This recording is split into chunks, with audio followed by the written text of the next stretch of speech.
o tipo de slot que você vai utilizar, né? O slot, veja nessa imagem aqui de cima, né? O slot ele vai variar aqui de um para outro, né? O que? A forma, né? O tamanho da memória, tá vendo?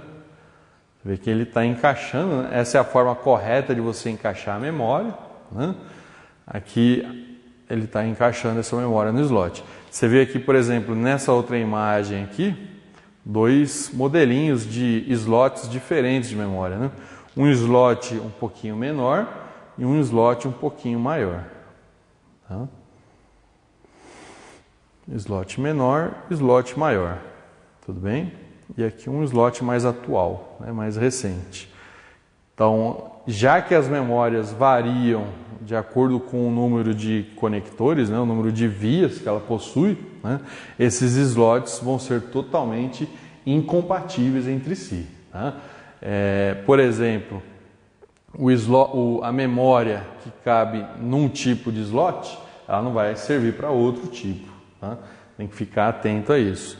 Por exemplo, uma memória DDR2 não vai encaixar num slot para a memória DDR1, tá? E fora esse encaixe, outra coisa que é importante você lembrar, que é a frequência, tá? Essa memória ela tem uma velocidade. Por exemplo, DDR2, 500 MHz, 533 MHz, 600 MHz, né? Isso determina também a capacidade do slot, tá? Quem vai determinar essa capacidade é a sua placa. Por exemplo, vamos supor essa placa que eu estou utilizando aqui no momento, tá?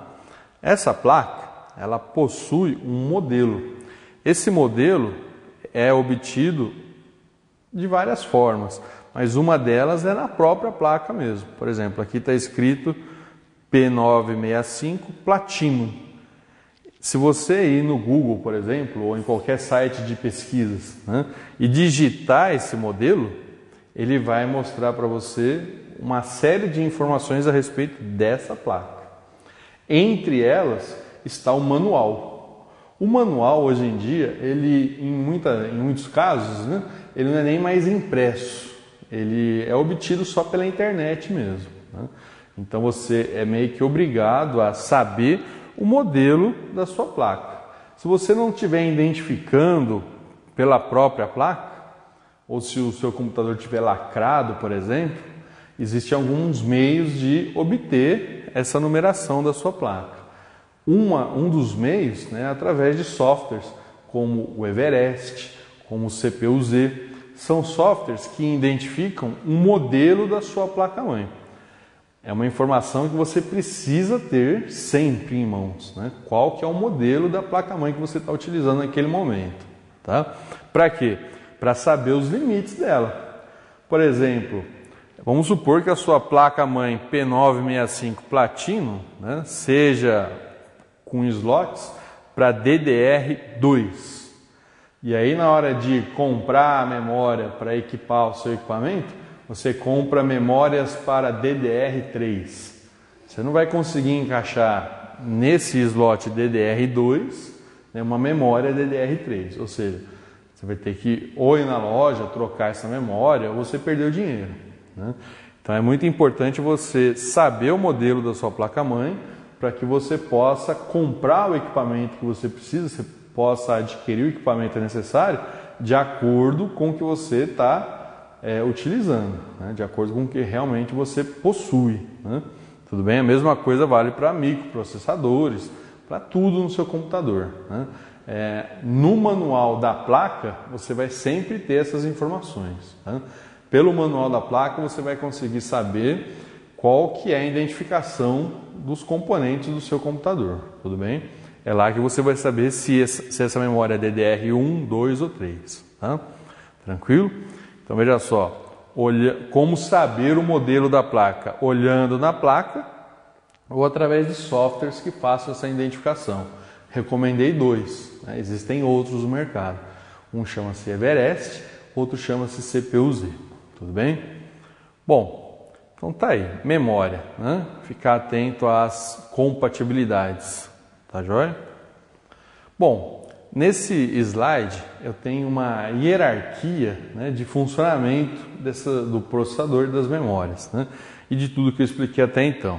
Veja só, a princípio, voltando um pouquinho mais lá atrás, os componentes de entrada, né, teclado, mouse, mídia removível, scanner, outros tipos de discos, né, tipos de armazenamento, né, disco rígido, a própria memória, a memória RAM, né, que é uma memória muito importante, a memória cache, que está praticamente no mesmo nível do seu processador. Tá? Então aqui é só uma hierarquização das memórias do seu computador, tudo bem? Para relembrar o que nós estudamos até agora. Bom, memória cache. Memória cache, como nós havíamos estudado, existem memória cache L1, L2 e em alguns casos até L3. Né? Ela é uma memória cara e veja que ela já vem soldada na própria placa-mãe. A placa-mãe ela já tem a memória cache. Né? O processador tem memória cache. O seu disco rígido tem memória cache.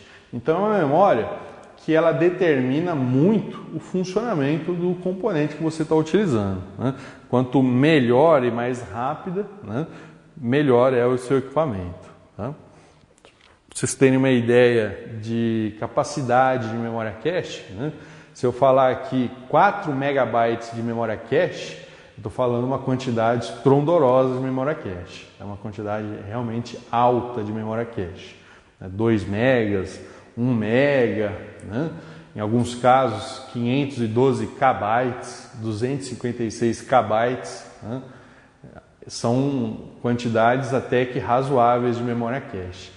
É uma memória cara, uma memória para transporte da informação, né? Ela só funciona como ponte de ligação, né, para o transporte da informação, tá ok? Bom, os 3 tipos de memória cache, né, a evolução da memória cache com o passar dos anos, num primeiro momento a L1, né, junto ao núcleo da CPU, em geral uma de dados e outra de instruções, né? 2 tipos de L1. L2 na CPU também, né? Para auxiliar os processadores hoje que possuem 2 núcleos, né? Os dual core, os multi-core, né? E L3 para auxiliar de um modo geral no funcionamento da sua placa-mãe, principalmente, do seu processador, né? Ok? Faz com que você compartilhe mais equipamentos, né? no mesmo sistema, né? Numa mesma placa-mãe, num mesmo computador. Tá? Então veja que houve uma evolução das memórias caches e a tendência, né, é ela surgir até outras. Né? Por enquanto a gente parou na L3. Tá? Memória ROM, tá, gente? Memória ROM, ela não determina muita coisa na sua máquina, não. Tanto que nessa imagem aqui eu peguei uma memória ROM bem antiga, né? Essa memória aqui, ela guarda as informações da sua máquina. Essa aqui ainda é removível, né? Se eu pegar uma chave por baixo aqui, eu consigo tirar essa memória ROM. Para que as pessoas tiravam essa memória ROM? Que eventualmente ela queimava, você conseguia trocar. Hoje isso já não é tão simples assim. Para tirar uma memória ROM, você tem que quebrar a solda da placa e soldar depois uma outra no lugar. Uma operação mais complexa, uma operação mais eletrônica em si, né?